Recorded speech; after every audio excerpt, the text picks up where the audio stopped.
Welcome to part 2 of this week's podcast.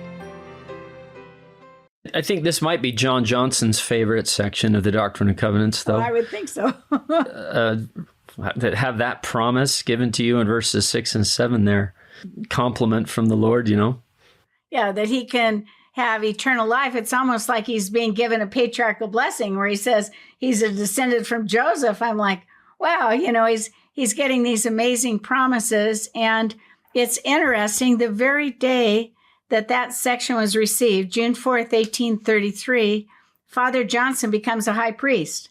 So it's like, you know, the very day, and becomes a high priest. He's given these amazing promises, but he's also told the promises are his, inasmuch as you keep my commandments. And then you go, oh, no, I wanted them without them. I like the promises. I got the kicker at the end.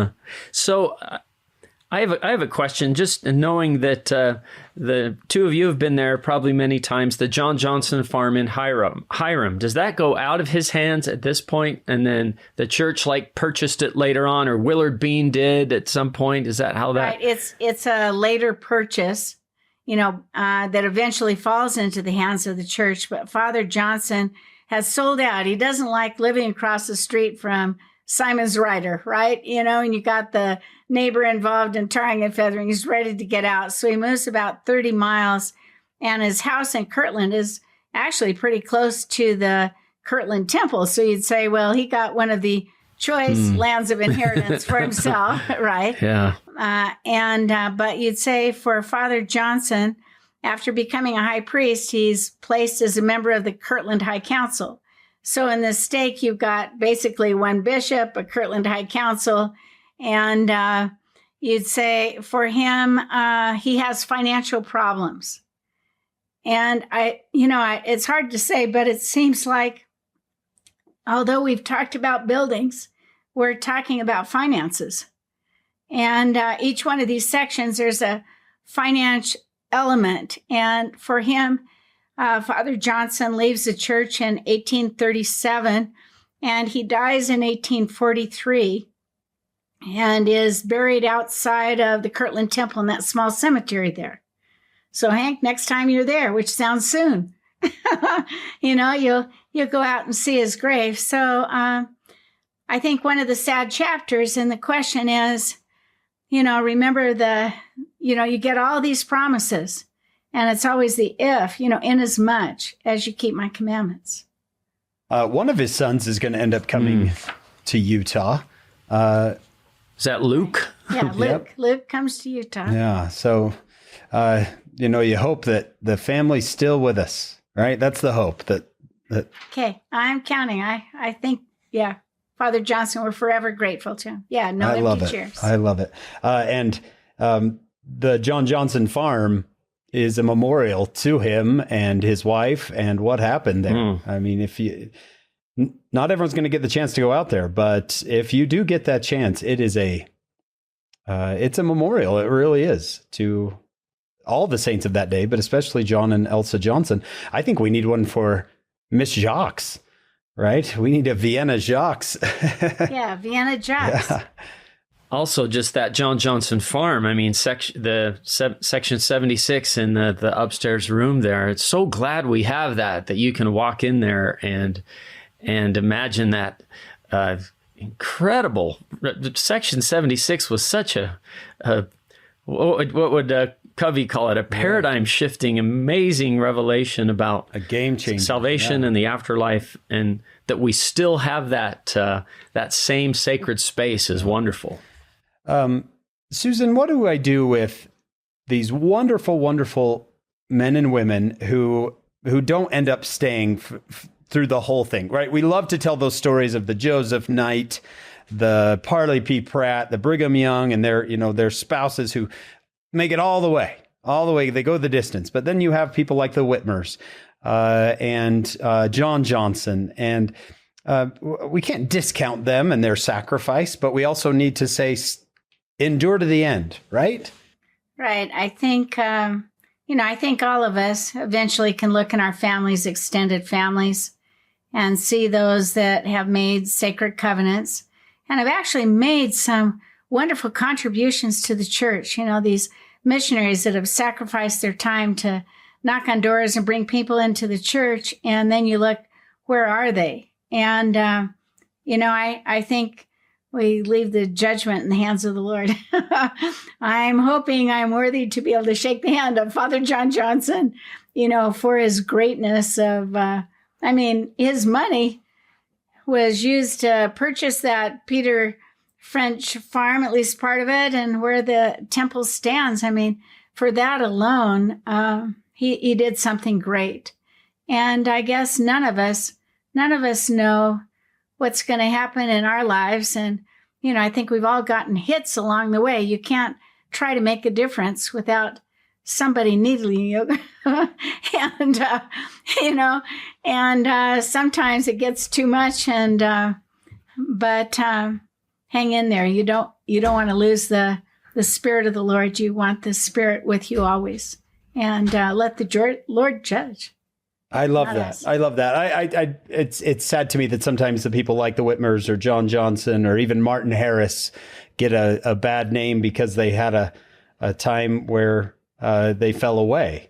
When saying listen, this is not an easy time to be a member of the church, especially 1837, like you mentioned, in 1838. Yeah, very difficult times. And speaking of difficult times, that takes us to section 97, right? Can you believe we've made it? Yeah. Okay.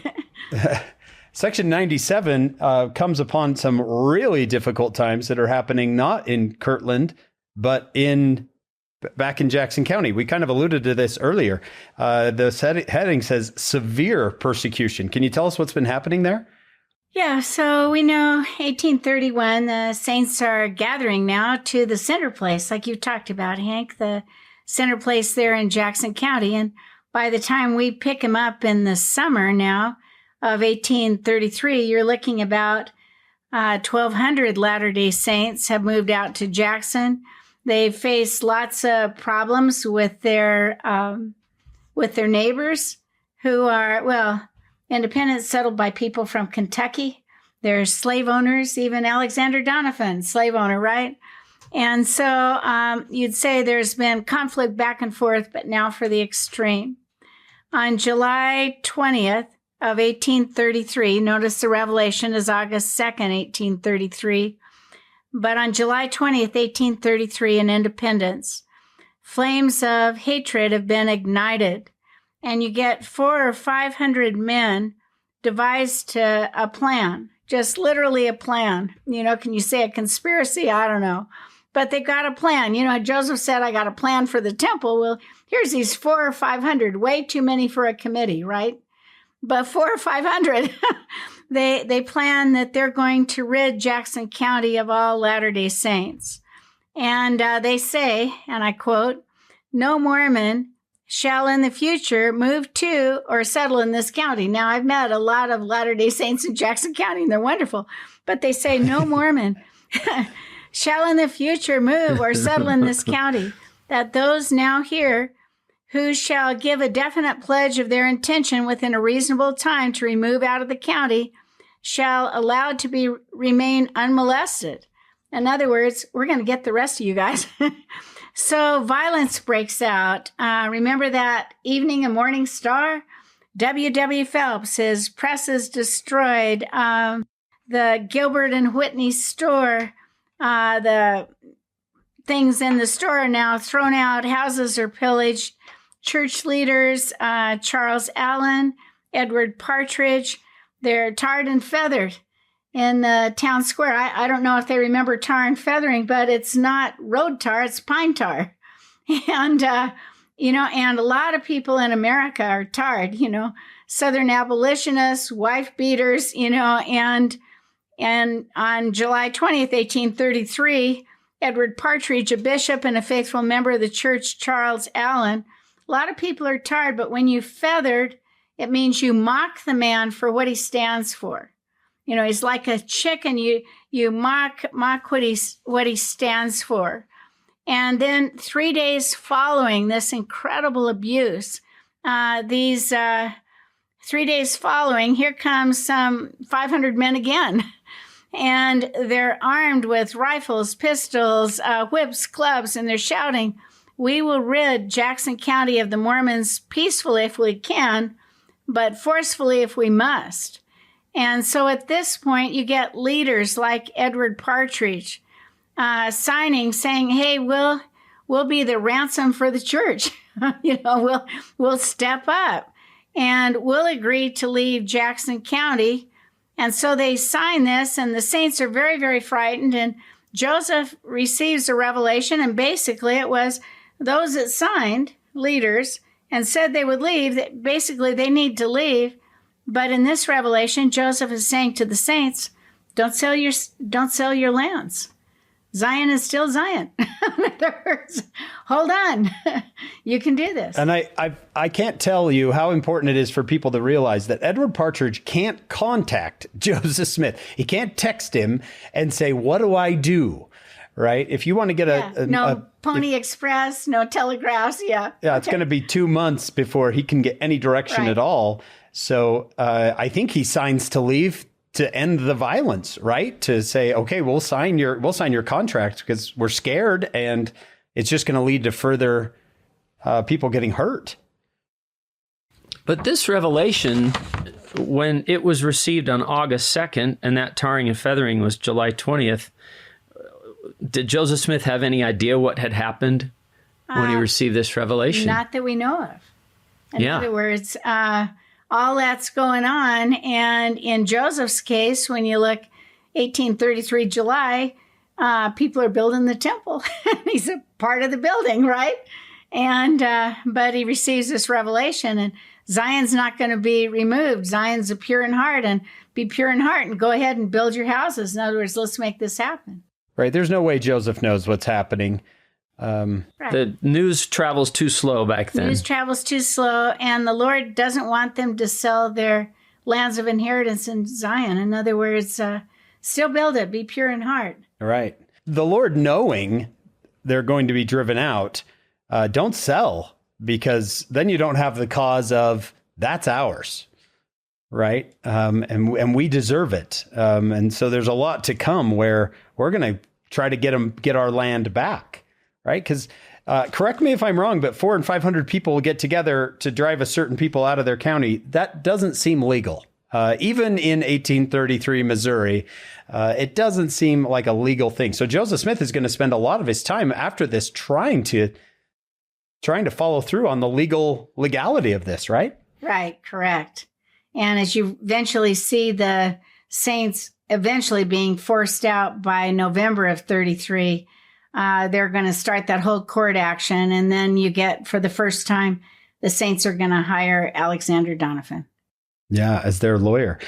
What's it like for those saints who have to leave the county by winter? You spend your whole spring and summer preparing for winter, and now you got to go. I think... Is it who is it that writes to Joseph saying we are destitute here on the other side of the river? W. Phelps. And you realize who could be more poetic and say it how it is than Phelps, the man who writes praise to the man, Spirit of God. Yeah. Yeah. So I can't imagine. And they've just got to get on the other side of the river. That's it, right? On the other side, is it a creek or is it the Missouri River that it's is the that Missouri county? River. They've got to get on the other side of the Missouri River. Right. You got Independence in Jackson County and the other side of the river, Clay County, and they're moving onto a town called Liberty. Okay. Yeah. And Clay County is, I've heard it described as a kind of like Utah County and Salt Lake County. There's political differences, right? Almost at the county line, right? Is Clay County safer for them? To some extent, at least at first couple of years, but they are literally the cousins of the Kentuckians that settled in Jackson County. So they don't have the history, the heritage. They don't have the Independence, which is a trailhead. As they're heading down the Santa Fe Trail, they don't have so many transients and perhaps unwanted in the community as Clay County. Oh, okay. So you've got these Mormons, as they would call them, crossing the river into your county, 1,200 of them. That would be quite a sight. That would be, I mean, that's probably half the population of Independence is now crossing the river in the dead of winter. Just right? Setting up tents, I would imagine, I guess, on the other side. Well, I don't know if they even had tents, at least throwing some kind of blanket on a tree or quilt. Oh. And so this is the August before that happens. Should we jump into the verses then and take a look at what the Lord has to say before Joseph even knows about what's happened? Fascinating that the Lord's talking about this and Joseph's probably thinking in his head, has something happened? You can see that the Lord is saying, this is about Zion. This revelation is not about Kirtland. It's about Zion, because he says right in the first verse, I will show you my will concerning your brethren in the land of Zion, many of whom are truly humble and are seeking diligently to learn wisdom and to find truth. So it's almost as if the Lord is saying to Joseph, yeah, something's going on there that you're not aware of. I love that he says, I say unto you, my friends, the part that you just read, many of whom are truly humble, tells us that many are, and some are not. Yeah. And, but I'm going to show mercy to the meek in verse 2. And then he speaks about Parley P. Pratt in verse 3. That many things were good going on in Independence. And you've got to remember, a trailhead, pretty exciting place to live. And you'd say they've got homes, they've got stores, they've got their printing press. And for Parley P. Pratt, he started a school like the School of the Prophets. And I think in those verses, the Lord is very pleased that Parley would follow through on that. And eventually you're going to get our first school for children is actually coming in Independence. In other words, there's a real push for education there. I think one of our, I can't remember who it was, John, but one of our earlier guests called Parley Pratt the Paul of the Latter-day Saints, right? When we talked about people who move and get things done, I would say Parley P. Pratt's in that category. I think he might have been taller than Paul. Yeah. Yeah. Okay. Yeah. But he gets things done, Parley. So things have been going well, you would say, despite the difficulty with your neighbors, yeah? Yeah, cultural, social differences. And I mean, can you imagine a people moving into your neighborhood saying, the Lord has given me this land, this is Zion?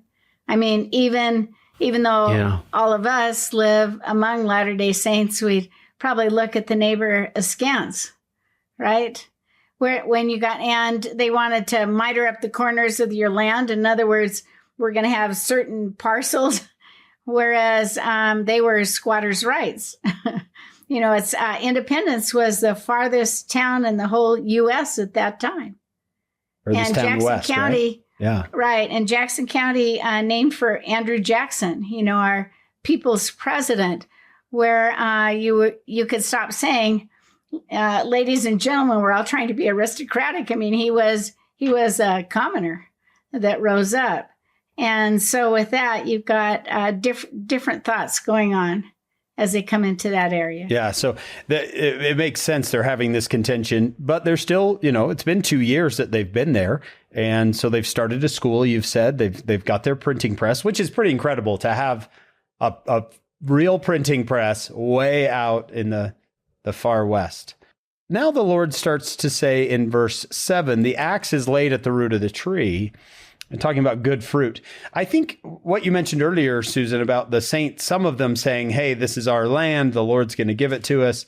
I think the Lord advised against that, didn't he, early on when they were going there? Right. He said, let's not do this let's not, I can't remember the exact verbiage. Yeah, but it's kind of like at the very same time, Kirtland is always the gathering place. But those that are called and elect to go up to Zion, meaning up to Independence, are on the way. So if you're called to go to Zion and you elect to go, perhaps there's arrogance in the experience once you have arrived. That's interesting because I wonder, why would these Latter-day Saints, you would think telling someone that God's going to give you their property it's exactly not in How to Win Friends and Influence People, right? It's, but there's probably maybe some excitement there. And like you said, maybe some arrogance that I've been called to go to Zion. Some went before they were called, right? Some just showed up. Right. They just showed up. We're in Puerto Rico. It just shows up. Yeah. And I think Edward Partridge is going, I can't handle too many at once. So I can see that. I mean, where do we place, I've always struggled with this.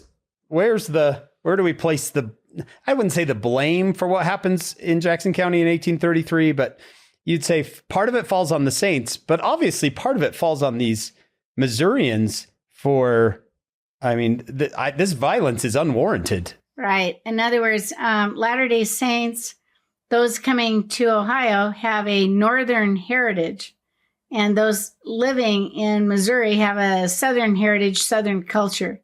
And it's like mixing water and oil. You can try it, you shake, but eventually it still separates. Some historians say almost in history, no two people were not fit to live in the same neighborhood than those in the Missourians of 1831, 32, and 33, and the Latter-day Saints. It just kind of lined up as a perfect storm. Let's continue on in the section here and talk about the Lord saying, and willing to observe their covenants by sacrifice. That's an interesting phrase, observing your covenants by sacrifice. He's still talking about those in Zion, right? Right. But sometimes, you can make your covenants, but then you always seem to get some kind of Abrahamic test. Is this the one that will blow you out of the water? And the question is, who's on the Lord's side who? Remember, we sang the song, now is the time to show. And one of the ways to show us by your willingness to sacrifice. Yeah. And to endure the Abrahamic test, right? To endure it. And for some in independence, they succeeded. They endured. They crossed the rivers. For the Missouri, for others, obviously, they won't cross and eventually deny the faith. What's interesting to me personally is if you go way back to August of 31, section 58. I think the Lord was checking their expectations. From what I've read, there's an expectation. We're going to move to Jackson County. We'll probably plant a couple of trees and Jesus will come, right? That's how great it's going to be. And in section 58, the very first section received in Jackson County, or the second, the Lord says, after much tribulation come the blessings, right? He says, you cannot behold with your natural eyes for the present time the design of your God concerning the glory which comes following much tribulation. So you get the feeling in section 58, and Susan, you can correct me if I'm wrong, that the Lord saw this coming, that we're not going to be here that long. If we were to kind of wrap what we've done, it may all come down to the fact that in independence, Joseph's there before anybody's called to be there, right? And designates where the temple's to be, and it's the same kind of thing. Let's go. And they have 2 years, and they don't move it. And, if you wanted to wrap what we did from 94 on about building and building committees, are you really going to build this? And I've always wondered what would have happened if the saints who were interested in getting their, the mills and the stores, and they put in bridges, and what if they had actually stopped and said, I don't mind living in the log cabin even for next year, but I do care that I haven't built that temple. They're in independence. That's a fascinating perspective. Would we have a different history? I think so. Yeah, there's a lot of conditional things in section 97, a lot of if-thens, a lot is in as much. If you'll do this, then this. If you'll do this, then this. And I guess some of them I don't point fingers because I'd probably be one of them, but some of them they failed to do, or they failed to do it speedily or something. with the right intent, maybe. And that's verse 8. They have to observe their covenants by sacrifice. That's what you're talking about, Susan. I can observe my covenants and build my own little kingdom, right? The kingdom of Smith, my own little acre with milk and honey. But we'd all like yeah, an acre. Yeah, but this is observe your covenants by sacrifice. Sacrifice brings forth the blessings of heaven type of thing is. That's W.W. Phelps, right? W.W. Phelps. So I've always told my students, if you get called back to independence, I don't care where you live, but you just make sure you're building on that temple. Don't worry about your own house. Yeah, it will all fall together. But when the Lord speaks, the time to act is now. Observe their covenants by sacrifice. That's one of those verses that makes me a little bit nervous. Because if you'd ask me if I'm observing my covenants, I'd tell you yes. Are you observing your covenants with sacrifice? I remember the Lewis thought, he said something to the effect of, your tithing, your offerings, your what you give ought to hurt a little bit. If it doesn't hurt, it's not enough. It's not a sacrifice. It's not a sacrifice. So I don't know. I know you both are, but I don't know if I'm observing my covenants by sacrifice. Because I probably get to that point where it would hurt a little bit and go, yeah, I kept my covenants, right? But like you said, Susan, once it starts to, and I hate to say this, but once it starts to hit the wallet, that's when it starts to hurt.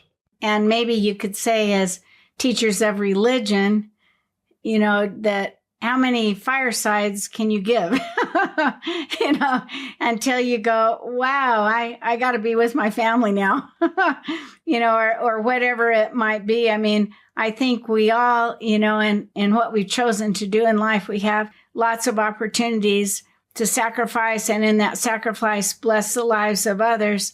But then the question comes, what about those in our own home as we do that? There's a lot of power in that verse. Observing your covenants by sacrifice. I just feel an overall tone in all of these is just look how anxious the Lord is to give them temple blessings. He's anxious. Isn't that the outcome of all of this? Yes. Would you guys please build a temple so I can bless you and endow you with power? And I keep telling you this, and boy, what you said earlier, Susan, I was like, yeah, that's true. Is that Kirtland is dedicated in 1836. It's still so far down the road, and the Lord is so anxious to get going on these things so he can bless them. And I suppose now that the temples are opening back up, we should all be anxious to get back there so the Lord can bless us.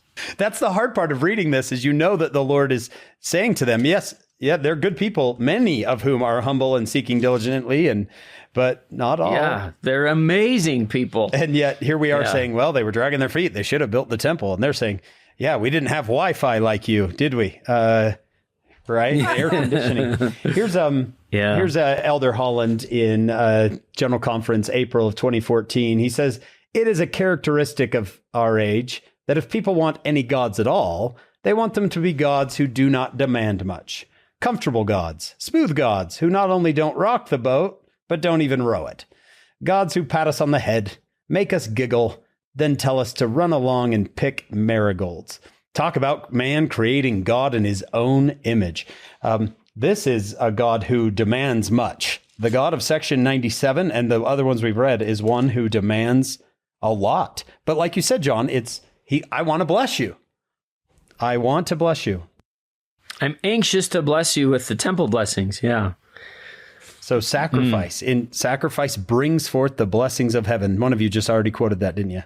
Anything else about the sacrifices they were supposed to be making down there, Susan? And many of them were. You would say the Edward Partridges, the Phelps, the Gilberts, they were. I think they were. I think people are taking family members that are passing through, coming to stay into their homes. I mean, accounts of helping neighbors. I mean, they're doing that. It's just, it's the big sacrifice. It's the temple that he wanted them to get started. Yeah. And that temple, I mean, after the dedication of August of 31, I don't think does anything happen after that? I don't think it does, right? No, not that we know of. In other words, you don't see, like you'd say on the Kirtland Temple, Joseph clearing off the foliage, taking down the fence, Hyrum, Reynolds Cahoon, digging trench. You don't see any of that. And yet, just like the Kirtland Temple, the city stake, you've got in this case, Bishop Edward Partridge is assigning out these parcels, lands of inheritance, with the temple being the center point. But can you imagine? You have this, quote, Zion community, but then you have nothing in the middle. You're like, wait a minute, where is the beacon? Where is the place where, for revelation, where is the endowment? It's just a space. I mean, it reminds me of the Nauvoo Temple before it was rebuilt.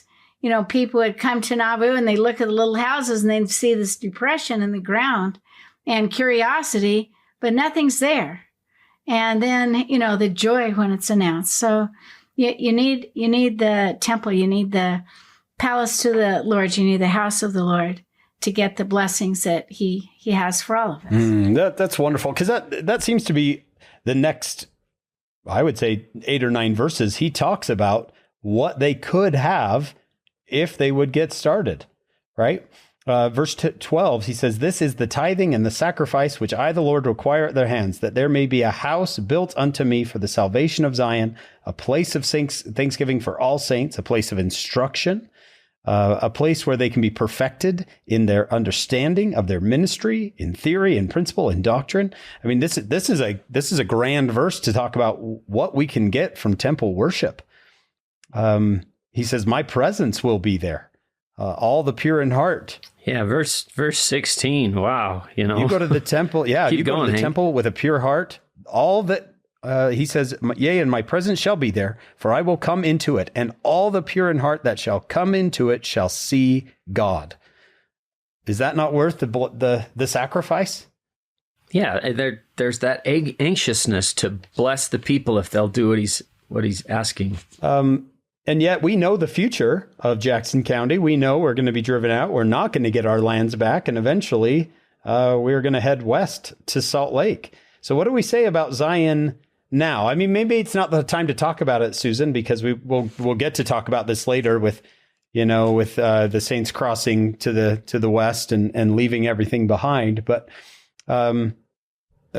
is Zion, are we looking forward to that day? Do you still think?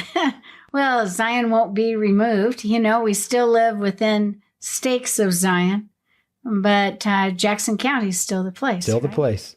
And if you talk to the saints there, they always tell you, this is Zion. They do. In their fast and testimony meetings, they're talking Zion.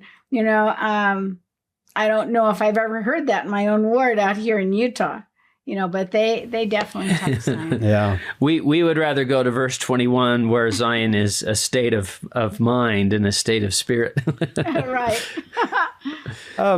Yeah, John mentioned a lot of ifs. I noticed the if in verse 17, if in verse 18, the if in verse 25. Yeah, a lot of ifs. Verse 26, if. If in verse 26, if she observed. In 27, if she sinned no more, right? 27, there are blessings waiting if you will do these things. Oftentimes I want the blessings before the if, right? Yes. Yeah. They're conditional blessings. He does seem to step back from the idea of Zion just being a place in verse 21, Susan.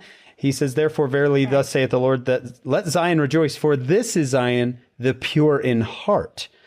Pure in heart. So maybe he's prepping them. I don't know. This would be me in my mind. He's prepping them for the loss of Zion, saying, well, yes, we're going to lose the land of Zion for a while, but you can still have Zion. You can take it with you. I was a temple worker in the Provo Temple for a decade plus, and I was always put in the locker room. You know when you're noisy? That's where they where would you put her? And I was a temple worker at night, so I didn't see a lot of older people coming in. And there was a woman who had a wheelchair, and now she's talking to me, and she wants to know, where is there a locker big enough for her to be able to dress? And I said, hey, I just don't know, and let me get a supervisor anyway. So while somebody's running to get a supervisor, I'm talking to her, and she goes, well, how come you don't know? Are you new here? And I go, no, I'm not new. I go, I'm a fixture here. I've been here a long, long time. And I go, I'm just one of the flunkies here. And she looked at my badge and she goes, Sister Black, nobody's a flunky that gets in here. So what I'm trying to say is that, you build those temples and you get to go inside. Then, are you pure in heart? Are you Zion? I don't know. I guess we're all trying to be.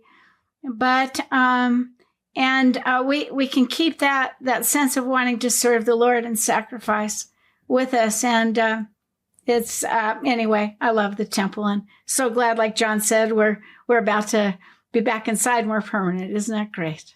Yeah. Sometimes I wish they just had cubicles, if you could bring your books and just to be in there as a place to read and to study, it would be nice. Really be smart.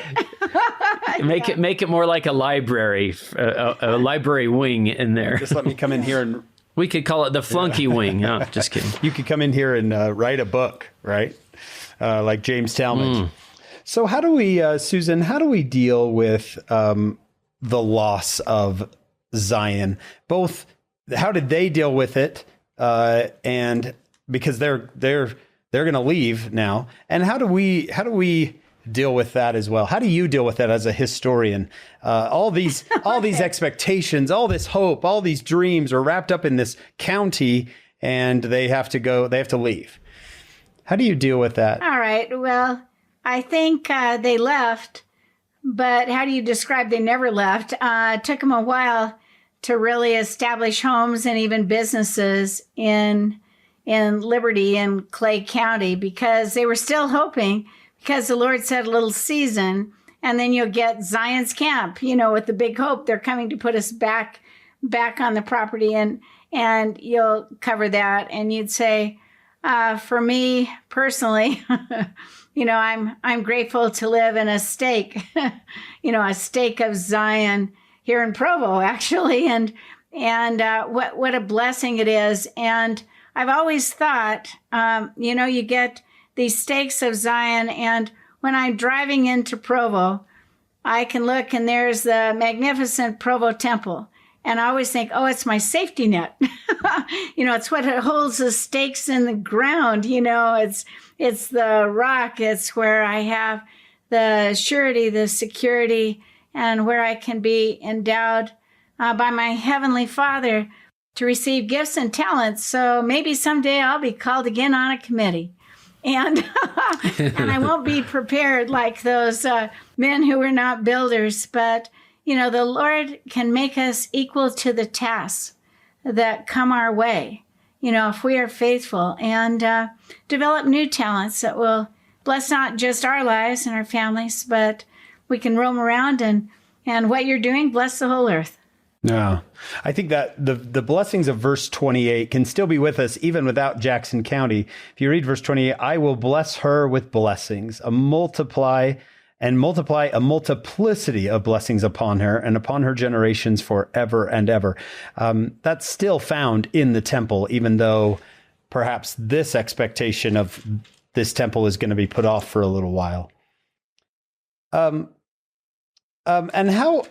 I would ask you, Susan, you've seen your having known you personally, you've seen your fair share of trials and difficulties and the loss of expectations, right? Do you think I was raising my hand in the pre-existence saying, choose me, I can handle them? Yeah. You'd probably look back and say, you naive little spirit, you put your hand down. Yeah. Right? Yeah. Don't choose that one. Yeah, don't choose that one. How do you, I just will ask you a personal question. How have you dealt with the loss of what maybe you'd hoped would happen? All right. I think for everybody, growing up in California, I was definitely going to be a model forever, right? Yeah. And didn't want to be a movie star, but a model was going to be good enough, supermodel. grew to 5'2". Well, there goes that goal. And then, more serious goals along the way of what you dream about, and it doesn't happen. And, there's something about trust the journey.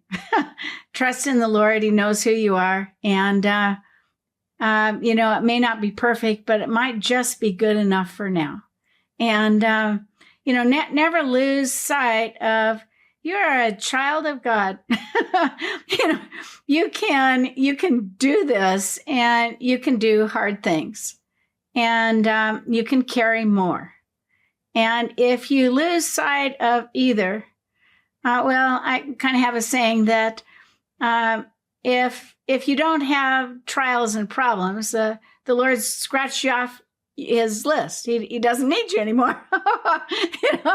But if you have enough trials and problems going forward, and you still serve, and you still sacrifice, and you're still kind and loving, the windows of heaven will open up, not in a way perhaps you'd ever imagined, but in many ways more wonderful, because there's the surprise. And anyway, it can be wonderful, but you have to keep holding on to the rod. You can't drop. You can't just touch it. The rod of iron, word of God. You got, just keep holding on. Yeah. Yeah. Cause as I think about these poor folks crossing the Missouri River saying, I thought this would happen. I think of those same, John, we talked about the two disciples on the road to Emmaus. I thought I had an expectation, right?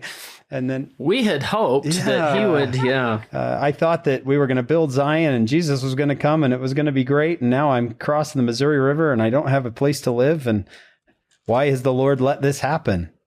Right? Is it because he loves you? Yeah. I mean, think how many people you can help because of what you two have been through. I mean, it's that simple.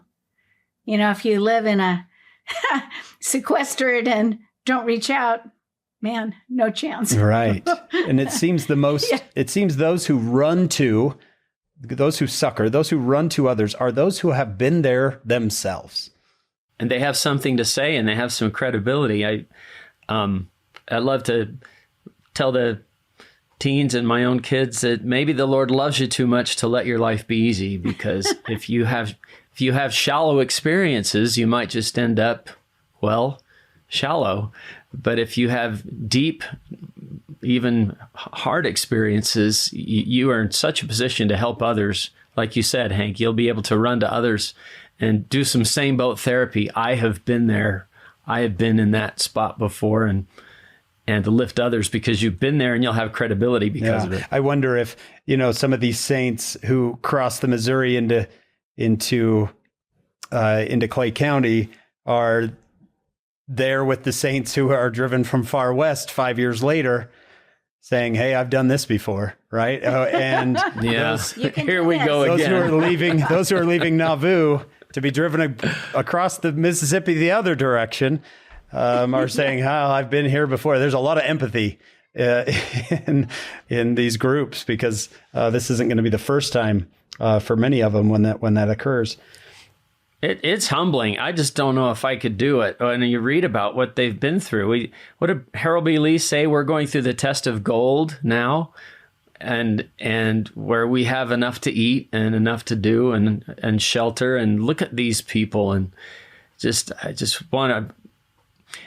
In looking at them and saying, how come they didn't build the temple? I don't ever want to sound like... Yeah, that's me too. Saying, gosh, you guys, get with it. Can't you be like us? Yeah. Sitting from my air-conditioned house where I watched The Prophet on my TV saying, man, those Missouri saints, they should have... They should have done things differently. That's a hard spot. But here, it's the Lord. I haven't walked on snow barefoot yet. Yeah.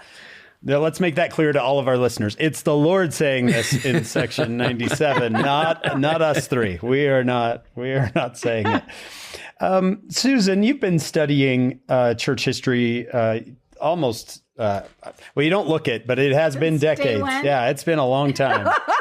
How can you say that? Not only have you studied Nauvoo, you've walked its streets, You've looked through, this history of these people. You've seen like the Lord mentions here, you've seen when they are humble and they're learning wisdom, and you've seen also when they are, many who didn't make it or who made mistakes and stumbled. Even the leadership, right? Joseph Smith and Sidney Rigdon and others like him, both succeeded and failed.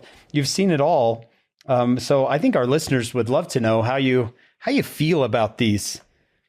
To me, when you talk about them, Susan, they seem like your friends. I've heard you talk about Martin Harris, and it's almost like you're his friend. You say, "Oh, come on, Martin." Well, I'd like to be his friend. Come through. How do you feel about all these names that we've gone through in these first 97 sections?